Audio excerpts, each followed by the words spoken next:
We'll be talking about the racism of abortion in just a little bit, but first I'd like to talk about the importance of husbands and fathers within the home. Welcome to the show, Walter.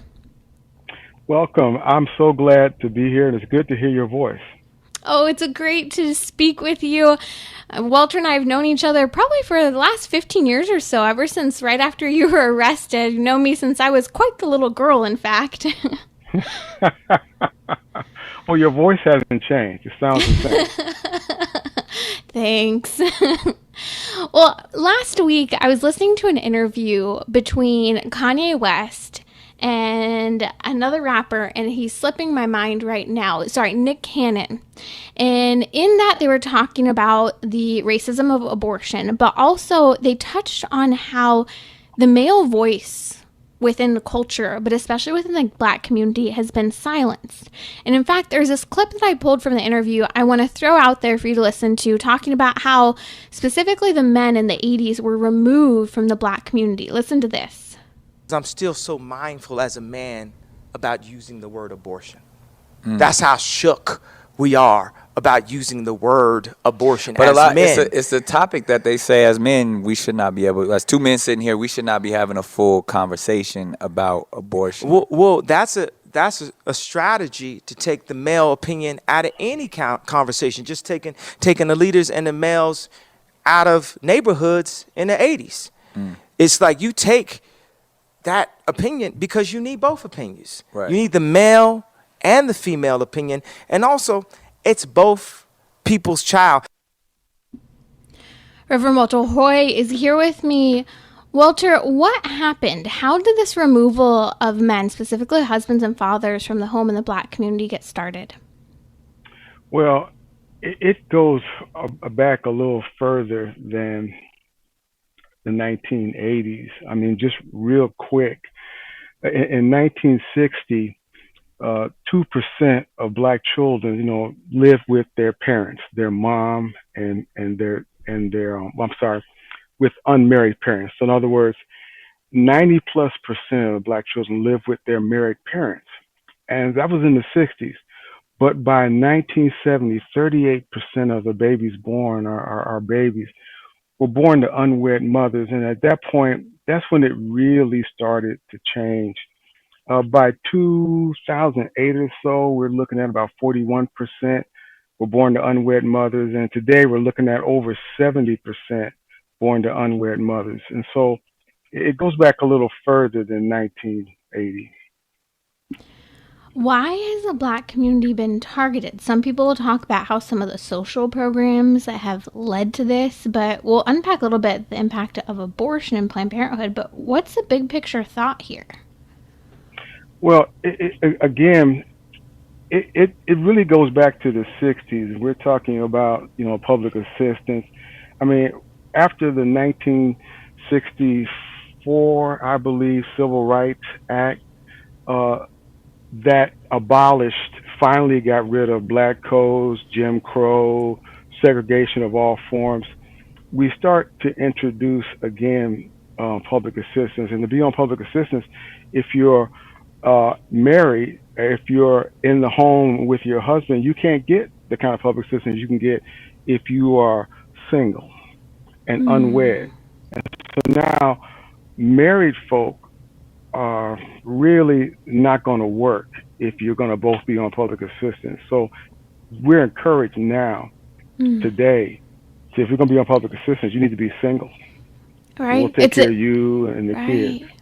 Right. It's a huge discouragement to be married. I remember I had a friend coming out of high school. He ended up getting his girlfriend pregnant, and he kept asking her, trying to do the right thing, wanting to marry her, even in the face of the entire situation. And she refused for years because the programs for single mothers and the financial benefits were so high that marriage didn't come about because of it, and it impacted each of the spouses and especially the child. So what happens when there's an absence of the husband, of even a husband ever being around, or even of the father for the young children raised in this atmosphere? Oh my goodness, I can talk about this specifically. I was born in Detroit, and now today I'm probably the only one left alive on my block. And one of the reasons is for that is because I had a mom and a dad. They were Wow. Christians, and they enforced their rules stringently. I had to be home by the time the street lights came on. I couldn't be outside playing, like we were, and I enjoyed that. But when it came time to be home, I had to be home. I couldn't be out all night long. Well, it turns out as a child, I didn't really like that. But as I'm looking back, that saved my life. The brothers and sisters, my friends that I grew up with, they're not even alive anymore. So the impact my parents, my dad loving my mom loving my dad, my parents loving me and protecting me and having rules in the home is probably a big reason why I'm even alive today. Wow, that's incredible. So, the presence of a father, that marital union, that right of a child to a mother and a father, not only protected you and gave you the tools to thrive in your life moving forward, but literally saved your life. It really did, and I'm talking about literally. I'm the only one that's left at this point, so I know what goes on in our neighborhood. I know what goes on in the inner cities. And as a kid, I really didn't have the same appreciation for it. My parents knew exactly where I was, and my parents knew exactly what was waiting on me. And so they said, no, you can't do that. And my father and my mother both stepped up to the plate and they enforced it. And that ultimately saved my life. You're listening to Trending with Timmerie. That's Reverend Walter Hoye with us here on Trending. Walter, one of the things that often comes to mind when we talk about absent fathers is a study of neuroscience, even looking at rat studies and the comparison between what we know about rats and mice and human people. And what one study that came out showed how specifically the impact that having a male presence, a father in the home, brings about. And it showed how men tend to engage in that rough and tumble play with kids, that wrestling, and how that actually helps to develop their prefrontal cortex in many ways because it teaches them self control, it teaches them delayed gratification because they look forward to that fun rough and tumble play. And so this has shown in many cases how important it is to have a mother and a father. It helps us to develop our brain and our reason and self-control. Do you think this has had an influence, these absent fathers, on the high incarceration rate within the Black community? Oh, there's no question about that. My all-time favorite church service is in San Quentin. And I'll never forget. There's a point in time in prison in San Quentin where we're asking those that don't have a release date to come down front for prayer. Oh my goodness, they all came down, and you can see from talking with them how that has impacted their life, and the lack of a father, the lack of a family has. And if you go all the way back, and I can personally tell you what you were just talking about, it has some merit. I mean, my dad was a Golden Glove boxer, and so there were times, champion by the way, and so there were times when we would be out and we would just be playing, and I was boxing with my dad. But being able to do that with my dad me develop thinking that really helped me later on in life. It helped me grow deeper as a man by having this kind of interaction with what you said is important and valuable.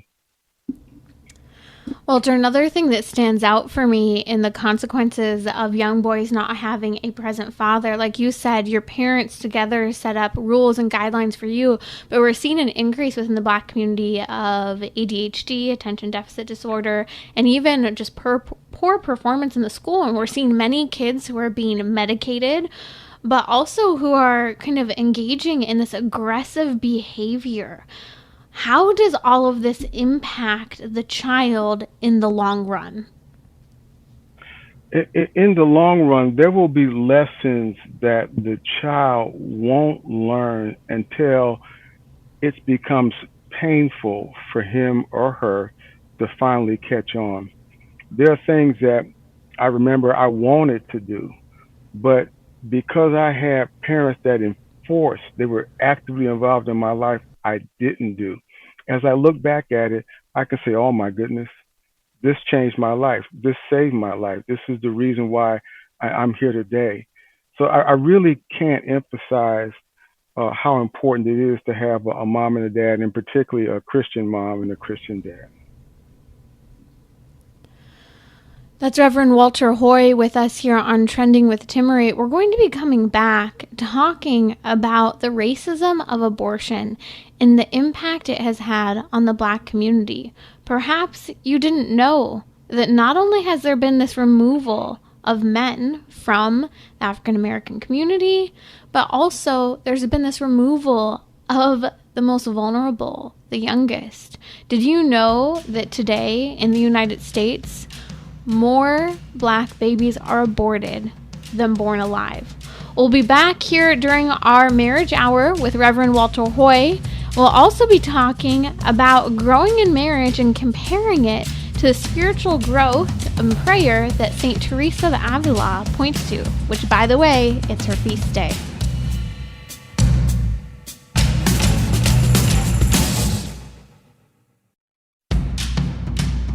Bridging your Catholic faith with your everyday life. You're listening to Trending with Timmerie on Relevant Radio and the Relevant Radio app.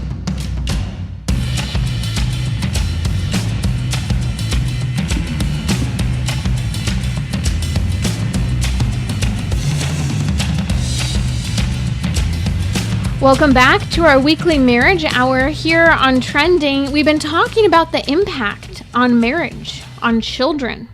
And now we're going to talk about the impact on babies and women that the targeting of the Black community has faced by the abortion industry, by even government assistance programs. My guest today is Reverend Walter Hoye. He's the head of the Issues for Life Foundation. You can find them at issues4life.org. Reverend Walter Hoye is here.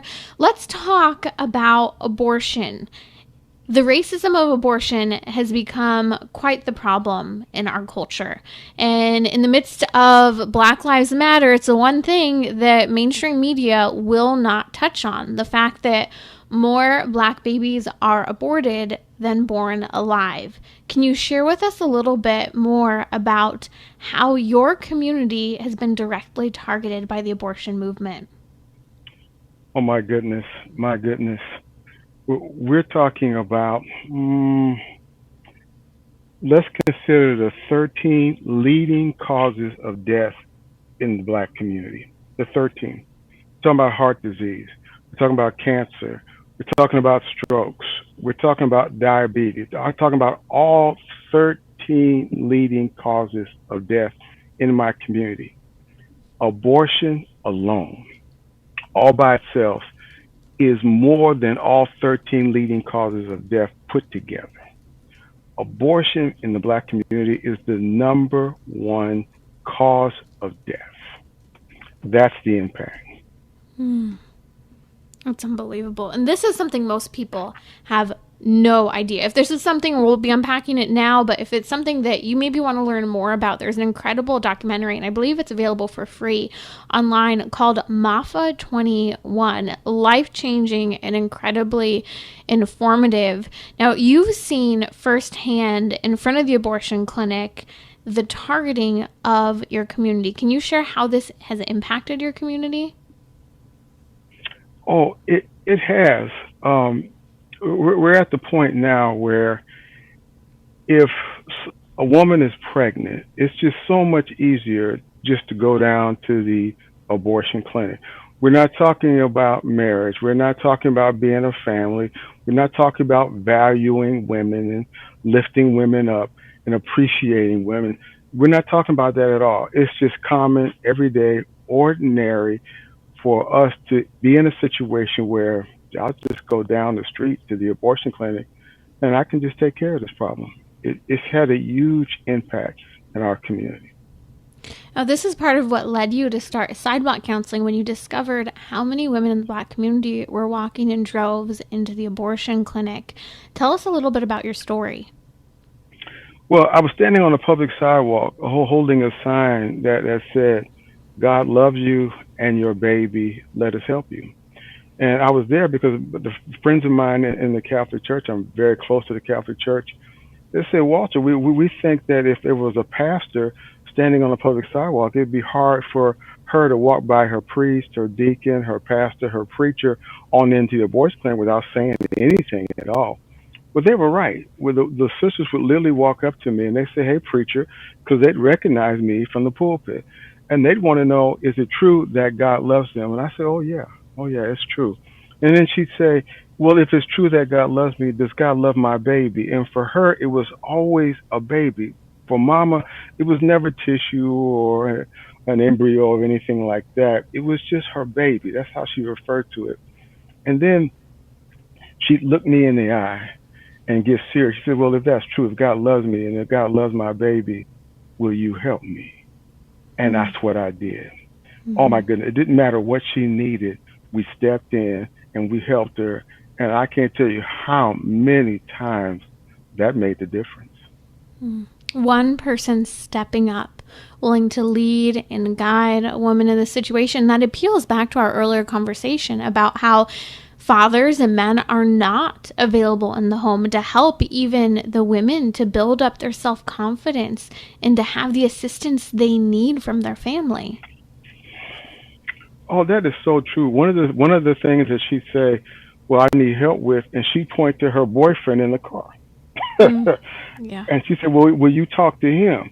And I said, "Oh yeah, that was one of my favorite assignments." And I would go deal with him. And then one time I was dealing with him only to find out that he agreed with me, but what abortion had done to him. You got to get this. He's 26. He had his first abortion when he was 16. Between 16 and 26, we're talking about he fathered 16 children, and 17 was walking into the abortion clinic. Only two were alive, and that's because their mothers had filed restraining orders against him. And I said, "Oh my Mm, goodness, brother, we got to stop this right now." And he said to me, "Get this, I can't. I'm less than a man. I'm nothing but a dog now." Now, for a man to admit that he's no longer a man, that's a big deal. That's a big mm-hmm, deal. mm-hmm, And then to say, not only am I no longer a man, I'm just a dog. I'm just chasing after women like a dog. That mm. changed my entire perspective when it comes to reaching men facing dealing with the abortion issue. Wow, that is absolutely heartbreaking.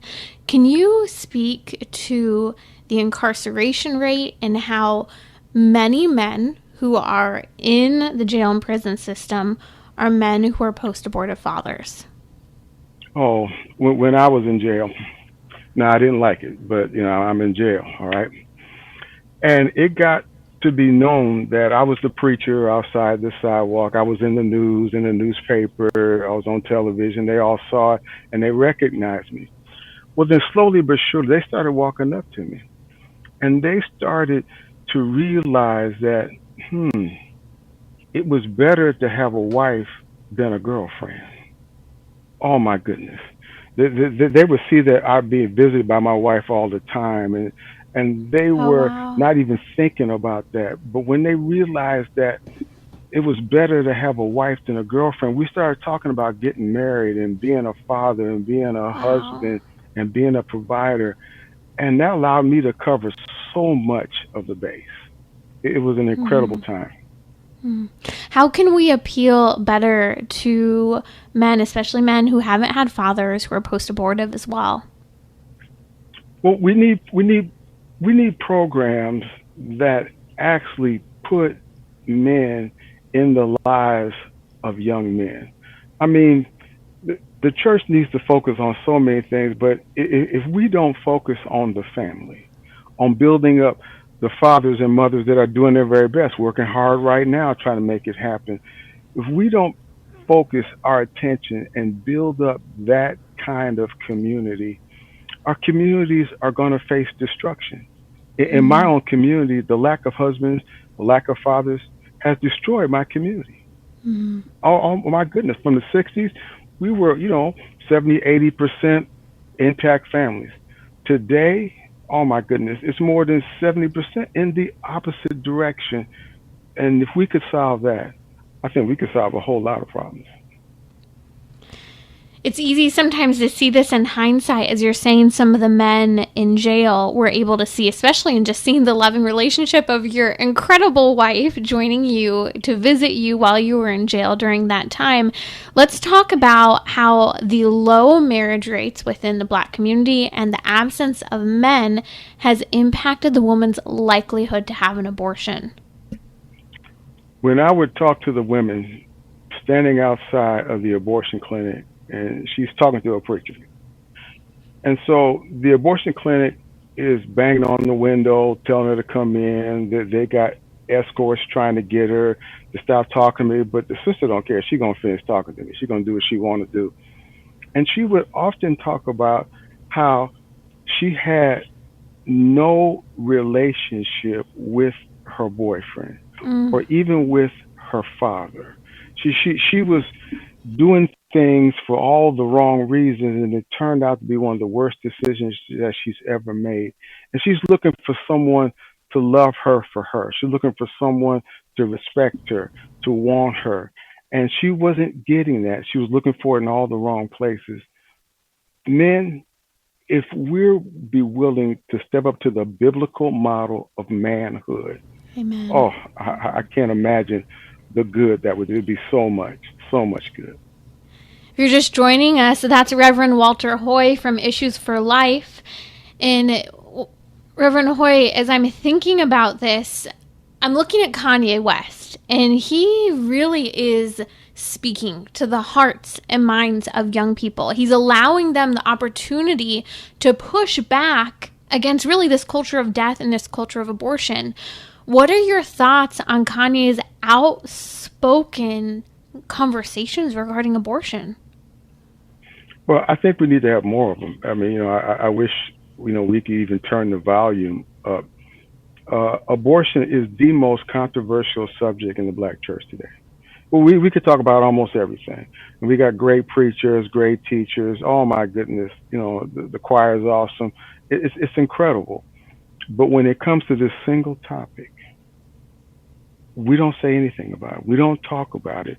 And as a result, you can have a woman.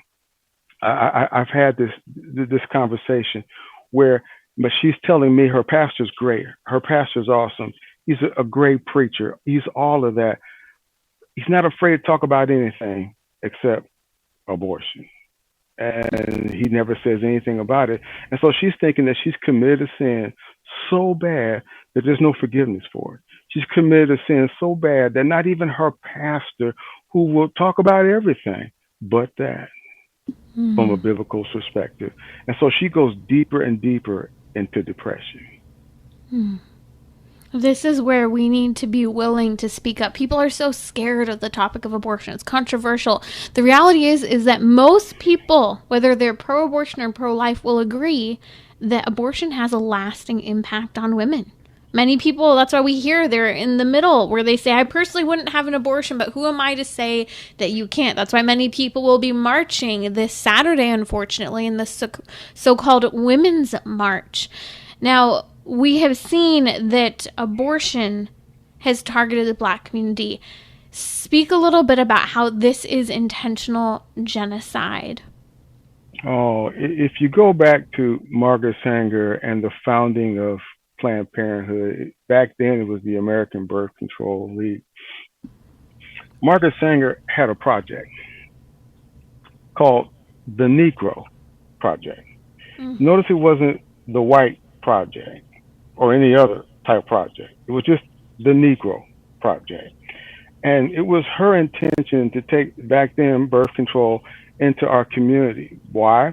Because we had no money, and if we had less kids, our money would go further. This was supposed to be good.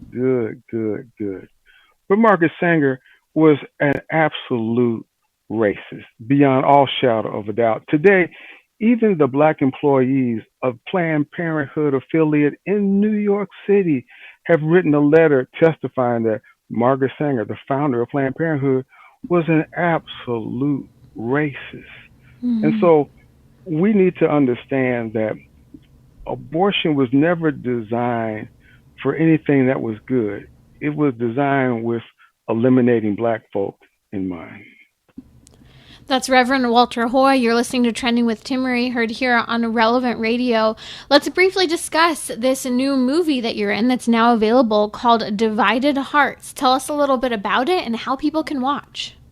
Oh, my goodness. Well, I want to give credit to the Ben Watson. Oh, man, he was fantastic. Jason Jones was fantastic. We're in Washington, D.C., and Ben and I are having a discussion, and we're talking about personhood and the personhood of the child, and the movie explores that. It looks at both sides of the equation. It opens up. We're talking to those that are for abortion, and they're saying that the reason why abortion should exist in America is because there is no such thing as personhood for the child inside the womb. In other words, you may be carrying a child inside your womb, but it's not a citizen of the United States. It's not legally a person. And it doesn't become a person until it's born at some point in time. And then we get to the point where we see where this has actually happened before in America. Where, oh my goodness, at one point, Black Americans weren't considered persons. Not at all. We've got Supreme Court decisions that go back to Dred Scott and Plessy versus Ferguson and on and on and on, where Black Americans are not persons. And that was how you kept people down. Well, Divided Hearts of America looks at the hearts on both sides of the equation, and then it brings us all together. It's an incredible movie, and SalemNow.com is where you can get it. That's SalemNow.com. We'll be sure to post links so that you can watch the movie Divided Hearts of America, also featuring my guest today, Reverend Walter Hoye.